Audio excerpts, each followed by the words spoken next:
Hello friends, तो आज हम एक्सप्लेन करने वाले हैं हाल ही में आई एक बहुत ही शानदार ड्रैगन मूवी को। तो चलिए शुरू करते हैं। कहानी की शुरुआत में हमें राघव नाम के लड़के को दिखाया जाता है, जिसने बहुत मेहनत करके 12th क्लास में 96% लाया था। उसे इंजीनियरिंग करनी थी और इसके लिए उसे सबसे बेस्ट कॉलेज में एडमिशन भी मिल गया था। इसके बाद हम देखते हैं कि राघव अपनी बचपन की फ्रेंड अर्चना को प्रपोज करने के लिए आता है, मगर अर्चना राघव को साफ मना कर देती है। अर्चना कहती है कि मैंने तुम्हें हमेशा अपना दोस्त माना है, इससे ज्यादा मेरे अंदर तुम्हारे लिए कोई फीलिंग्स नहीं है। ये सुनकर तो राघव का दिल ही टूट जाता है। अब राघव अंजना से उसका प्रपोजल एक्सेप्ट न करने का कारण पूछता है। राघव कहता है कि मेरे में क्या कमी है जो तुम मुझसे शादी करने के लिए मना कर रही हो। अब अर्चना राघव की कमियां गिनवाना शुरू कर देती है। वो कहती है कि तुम एक बिल्कुल सिंपल बॉय हो, तुम्हें सिर्फ पढ़ाई से मतलब है, लेकिन मुझे तो फ्लर्टी बॉय चाहिए जिसके हर तरफ चर्चे हो, लड़कियां उसके लिए पागल हो। फिर अर्चना राघव को उस लड़के को दिखाती है जो खास उसके पीछे ही खड़ा हुआ था। वो सेम उसी टाइप का लड़का था जो कि पूरी तरह से बैड बॉय था, फिर भी लड़कियां उसके पीछे पागल थीं। अब ये सुनकर तो राघव का दिल टूट ही जाता है कि उसकी इतनी मेहनत करने का क्या फायदा हुआ जब अर्चना उसे पसंद ही नहीं करती। इसके बाद राघव ये सारी बातें अपने फ्रेंड्स को बताता है। अब राघव अपने दोस्तों से कहता है कि मैं कॉलेज का बहुत ही खतरनाक गुंडा बनूंगा और अर्चना को दिखाकर रहूंगा कि मैं भी किसी से कम नहीं हूँ। अब राघव अपना नाम चेंज करके ड्रैगन रख लेता है। अब हम देखते हैं कि 4 साल बीत चुके हैं और ड्रैगन कॉलेज का सबसे बड़ा गुंडा बन चुका है। साथ ही उसके एग्जाम्स में फेल होने की वजह से 47 बैकलॉग्स भी आ रखे हैं। इतना ही नहीं बल्कि ड्रैगन की अब एक कीर्ति नाम की गर्लफ्रेंड भी है। कुछ दिनों के बाद हम देखते हैं कि कॉलेज का प्रिंसिपल मोहन कॉलेज में आता है और वो ड्रैगन को कुछ लड़कों से फाइटिंग करते हुए देख लेता है। अब प्रिंसिपल राघव को रेस्टिकेट कर देता है। अब प्रिंसिपल ड्रैगन को रेस्टिकेट कर देता है, मगर ड्रैगन तो बिना कुछ कहे ही वहाँ से जाने लगता है। ये कॉलेज के सारे बच्चे ड्रैगन की रेस्टिकेशन हटाने के लिए नारा लगाने लगते हैं। अब प्रिंसिपल भी बच्चों की बात सुनकर ड्रैगन को एक आखिरी मौका देने के लिए मान जाता है। साथ ही वो ड्रैगन के आगे ये शर्त रखता है कि उसे कॉलेज में 80% अटेंडेंस देनी होगी। साथ ही उसे अपने 47 बैकलॉग्स भी क्लियर करने होंगे। प्रिंसिपल की बात सुनकर राघव साफ मना कर देता है और वो प्रिंसिपल मोहन से कहता है कि मुझे कोई इंजीनियरिंग की डिग्री नहीं चाहिए। इतना कहकर ड्रैगन कॉलेज छोड़कर चला जाता है।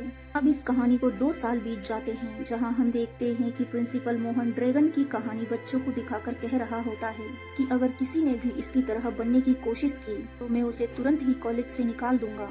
तभी उन्हीं बच्चों में से एक लड़का खड़ा होता है, क्योंकि उसे ड्रैगन का कैरेक्टर बहुत पसंद था और वो अपने दोस्तों से कहता है कि मैं भी अब ड्रैगन की तरह ही बनूंगा। इसके बाद सीन राघव के घर पर शिफ्ट होता है, जहां हम देखते हैं कि राघव सुबह सुबह तैयार होकर अपने घर से काम के लिए निकल रहा होता है।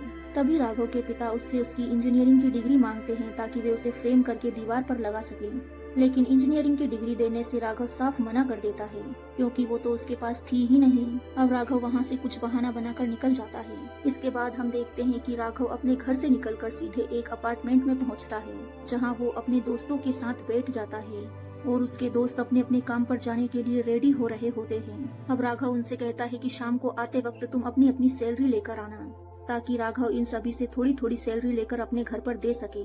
और अब हमें पता चलता है कि राघव कोई जॉब वॉब नहीं करता, वो तो अपने मम्मी पापा से झूठ बोलकर पूरा दिन अपने दोस्तों के फ्लैट पर पड़ा रहता है। अब शाम को जैसे ही राघव के दोस्त घर आते हैं, उन सभी से वो थोड़ी थोड़ी सैलरी लेकर अपने घर चला जाता है और अपने मम्मी पापा को वो पैसे दे देता है और उनसे कहता है कि आज मुझे सैलरी मिल गई। अब थोड़ी ही देर बाद राघव कुछ बहाना बनाकर वो सैलरी वापस ले लेता है और वो वापस अपने दोस्तों को वो सैलरी बांट देता है। यानी कि इसी तरह से राघव की जिंदगी झूठ पर चल रही थी। अब एक दिन राघव के सभी दोस्त उससे कहते हैं कि तू अपने बारे में ना सही, लेकिन अपने मम्मी पापा के बारे में तो सोच, तू कब तक उनसे सच छिपाएगा, तुझे जल्दी से जल्दी किसी जॉब को ढूंढ लेना चाहिए। अब राघव चिढ़ते हुए कहता है कि मैं अपने कॉलेज टाइम पर टॉपर रहा था, इसे कैसे मैं छोटी मोटी नौकरी कर लूं। तो राघव के दोस्त भी चुप हो जाते हैं। इसके बाद हम देखते हैं कि राघव कीर्ति से मिलने कैफे पर जाता है, जहां कीर्ति राघव से कहती है कि मैंने शादी के लिए हाँ कर दी है। ये सुनकर राघव का फिर से दिल टूट जाता है। वो कहता है कि तुम तो मुझसे प्यार करती थी ना, तुमने ऐसे कैसे शादी के लिए हाँ कर दी। अब कीर्ति रोते हुए राघव से कहती है मैं और ज्यादा वेट नहीं कर सकती। साथ ही कीर्ति अपना गुस्सा उतारते हुए कहती है कि मैं ऐसे लड़के से शादी नहीं कर सकती जो एक भी बार अपने कॉलेज में पास नहीं हुआ हो। अब राघव पर तो जैसे बिजलियां टूट पड़ती है। अब राघव यहाँ से जाते ही शराब पीना शुरू कर देता है। अब राघव के ऐसे ही दिन बीतते जाते हैं। ऐसे ही एक दिन शराब की वजह से राघव का बाइक से एक्सीडेंट हो जाता है, जहाँ राघव के दोस्त उसे हॉस्पिटल में एडमिट करवाते हैं। अब डॉक्टर राघव से कहती है कि तुम्हें ज्यादा शराब नहीं पीनी चाहिए, वरना तुम्हारी हालत बहुत ज्यादा खराब हो सकती है और सभी लोग तुम्हें छोड़कर चले जाएंगे। ये सब सुनकर राघव को फिर से कीर्ति की याद आती है, जो सच में उसे छोड़कर चली गई थी। अब थोड़ा संभलने के बाद राघव अपने दोस्तों से एक अच्छी सी नौकरी ढूंढने के लिए कहता है और वो अब खुद को बदलने की भी सोच लेता है। अब उसके दोस्त उससे कहते हैं कि तुम्हें ऐसे तो कहीं नौकरी नहीं मिल पाएगी, क्योंकि तूने अभी तक तेरी इंजीनियरिंग की पढ़ाई जो पूरी नहीं की है, और जॉब के लिए डिग्री होना जरूरी है। अब राघव अपने दोस्तों की बातों से उदास हो जाता है। वो सोचने लगता है कि अब वो डिग्री कहाँ से लाएगा। इसके बाद राघव और उसके दोस्त क्रिकेट मैच देख रहे होते हैं, जहाँ इन्हीं के अपार्टमेंट में एक गौतम नाम का लड़का रहने आया था और गौतम राघव के साथ बैठकर उससे बातें करने लगता है।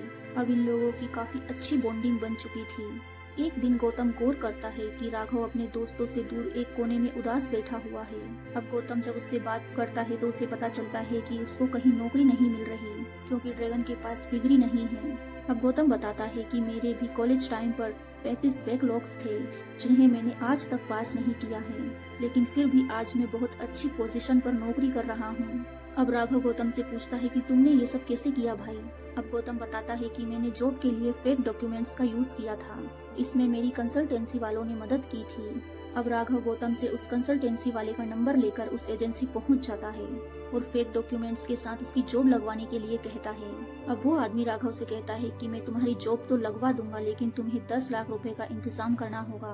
अब जॉब के लालच में राघव भी 10 लाख रुपए देने के लिए मान जाता है और अब वो पैसे के लिए अपने मम्मी पापा के पास आता है। अब वो अपने मम्मी पापा से फिर से एक नया झूठ बोलता है। वो कहता है कि मेरी नई कंपनी में जॉब लगने वाली है, जिसकी सैलरी पर मंथ 1.5 लाख रुपए होगी, लेकिन वहाँ पहले सिक्योरिटी के लिए 10 लाख रुपए जमा करने होंगे। अब उसके मुंह से इतनी बड़ी रकम सुनकर राघव के मम्मी पापा हैरान रह जाते हैं। वो कहते हैं कि हमारे पास तो इतना पैसा है ही नहीं, कहाँ से लाएंगे हम इतना पैसा। अब राघव गुस्से में वहाँ से चला जाता है।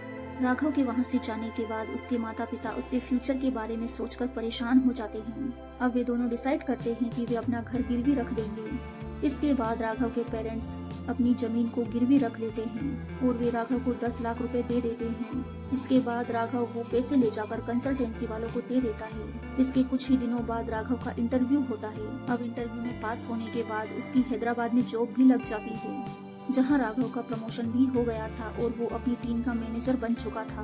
अब राघव की सैलरी भी बहुत अच्छी खासी थी। हाँ, राघव ने अपने मम्मी पापा के लिए एक शानदार बंगला भी खरीद लिया होता है और उसने अपने लिए एक कार भी खरीद ली थी। हालांकि उसकी आधी से ज्यादा सैलरी घर और कार की EMI भरने में ही निकल जाती थी। राघव के पिता राघव की शादी के लिए लड़की भी ढूंढ रहे होते हैं। शादी की बात करने के लिए राघव अपने माता पिता के साथ लड़की वालों के घर पहुंच जाता है। जहां राघव के पिता कहते हैं कि हम लोग इतने अमीर नहीं हैं, हमारा बेटा तो बस एक कंपनी में काम करता है। इस पर परशुराम कहता है कि हमें इस चीज से मतलब नहीं है कि हमारा दामाद छोटी या बड़ी कंपनी में काम करे, मुझे तो बस इतना चाहिए कि मेरा दामाद एक सच्चा और ब्रिलियंट इंसान हो, क्योंकि आजकल तो इतना फर्जीवाड़ा चल रहा है कि फर्जी डॉक्यूमेंट बनाकर कोई भी नौकरी ले लेता है। ये बातें सुनकर राघव थोड़ा हिचकिचाता है। इसके बाद परशुराम अपनी बेटी पल्लवी को बुलाता है, जहां राघव और पल्लवी एक दूसरे को पहली नजर में ही पसंद आ जाते हैं। और अब बात करने के बाद पल्लवी राघव को अपने बारे में बताती है। वो कहती है कि मैंने US में MBA की पढ़ाई की है और मैं US में ही शिफ्ट होना चाहती हूँ। पल्लवी राघव को डेट पर ले जाने की बात भी करती है। अब राघव पल्लवी को एक बहुत ही शानदार डेट पर ले जाता है। इसके बाद ये दोनों ही शादी के लिए राजी हो जाते हैं और इन दोनों की सगाई फिक्स हो जाती है। अब कुछ दिन बाद हम देखते हैं कि पल्लवी और राघव वीडियो कॉलिंग पर बातें कर रहे होते हैं, जहां राघव सिगरेट पी रहा था।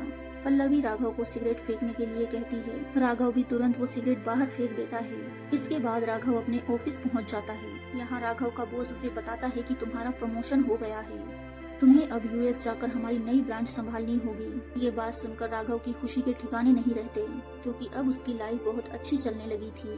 मगर तभी वहाँ पर राघव के कॉलेज का प्रिंसिपल मोहन आ जाता है और यहीं से सीन फ्लैशबैक में शिफ्ट हो जाता है।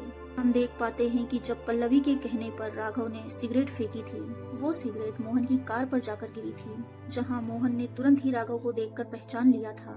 इसीलिए प्रिंसिपल मोहन राघव का पीछा करते हुए उसकी कंपनी तक आ जाता है। अब सीन प्रेजेंट में आता है और राघव मोहन को अपने सामने खड़ा देखकर घबराने लगता है। वो डरता है कि कहीं मोहन सबको उसकी सच्चाई ना बता दे। अब वो प्रिंसिपल को साइड में ले जाकर कहता है कि सर आप प्लीज मेरी सच्चाई किसी को मत बताना, वरना मेरी पूरी जिंदगी बर्बाद हो जाएगी। इस पर मोहन भी राघव की बात को समझ जाता है और वो उसे कॉलेज वापस आकर अपने 47 बैकलॉग्स को क्लियर करने के लिए कहता है ताकि उसे असली डिग्री मिल जाए। मगर राघव इसके लिए साफ मना कर देता है। वो प्रिंसिपल से कहता है कि मेरे पास इतना टाइम नहीं है कि मैं वापस कॉलेज आकर अपने पूरे बैकलॉग्स क्लियर करूं।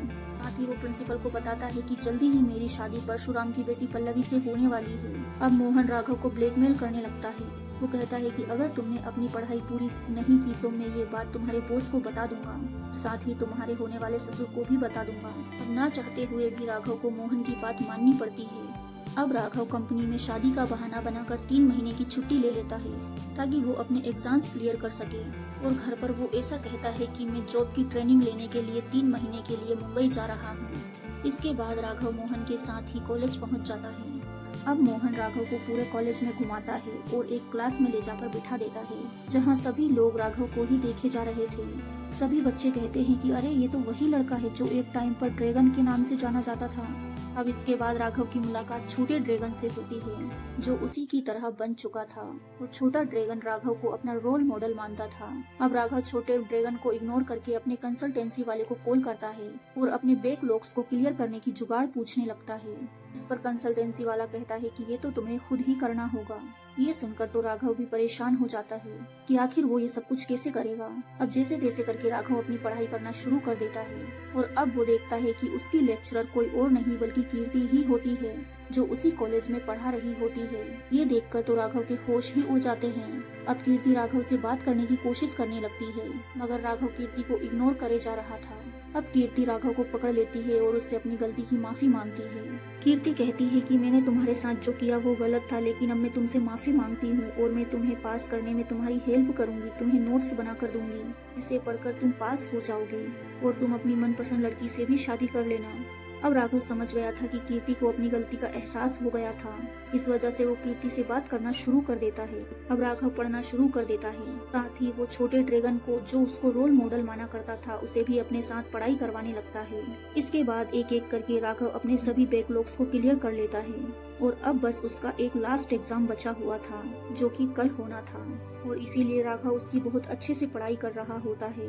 मगर तभी वहाँ कीर्ति केक लेकर राघव के पास आती है क्योंकि आज राघव का जन्मदिन था, जिसे देखकर राघव बहुत खुश हो जाता है। और तभी पल्लवी का राघव के पास कॉल आता है। अब पल्लवी राघव से कहती है कि मैं तुम्हें बर्थडे सरप्राइज देने के लिए मुंबई आई हूँ। ये सुनकर तो राघव के होश उड़ जाते हैं और अब वो पल्लवी से झूठ कहता है कि मैं भी तुम्हें सरप्राइज देने के लिए मुंबई से हैदराबाद आया था। इस पर पल्लवी राघव को वहीं एयरपोर्ट पर वेट करने के लिए कहती है। वो अगली ही फ्लाइट से जल्दी हैदराबाद पहुंचने की बात करती है। अब ये सुनकर राघव तुरंत ही छोटे ड्रैगन को अपने साथ लेकर हैदराबाद के एयरपोर्ट पर पहुंच जाता है। अब वो पल्लवी से मिलता है। अब इन सभी के दौरान राघव बहुत ज्यादा थक चुका था। उसे थका हुआ देखकर पल्लवी को उस पर शक होता है। कहती है कि तुम मुझे सच सच बताना, तुम मुझसे झूठ तो नहीं कह रहे हो। अब राघव पल्लवी की झूठी कसम खा जाता है। अब पल्लवी राघव को गले लगा लेती है। कहती है कि मैंने खामखा तुम पर शक किया, तुम मुझसे झूठ क्यों ही बोलोगे। के बाद राघव पल्लवी के साथ कुछ टाइम बिताकर उसे उसके घर छोड़ देता है और वो तुरंत फ्लाइट पकड़कर हैदराबाद से मुंबई पहुंच जाता है। अब राघव कीर्ति को उसकी हेल्प करने के लिए शुक्रिया कहता है और वो एग्जाम देने के लिए बैठ जाता है। मगर लिखते टाइम राघव को बहुत ज्यादा थकान होने लगती है और वो बहुत सारे आंसर्स के जवाब नहीं लिख पाता, जबकि उसे वो आते भी थे। इन सभी चीजों से राघव बहुत ज्यादा परेशान हो जाता है। उसकी इतनी सारी मेहनत बर्बाद हो गई। अब जब कुछ दिनों बाद रिजल्ट आते हैं तो पता चलता है कि राघव ने सारे एग्जाम्स क्लियर कर लिए हैं। अब राघव बहुत खुश हो चुका था और वो अपनी शादी की तैयारियों में लग जाता है।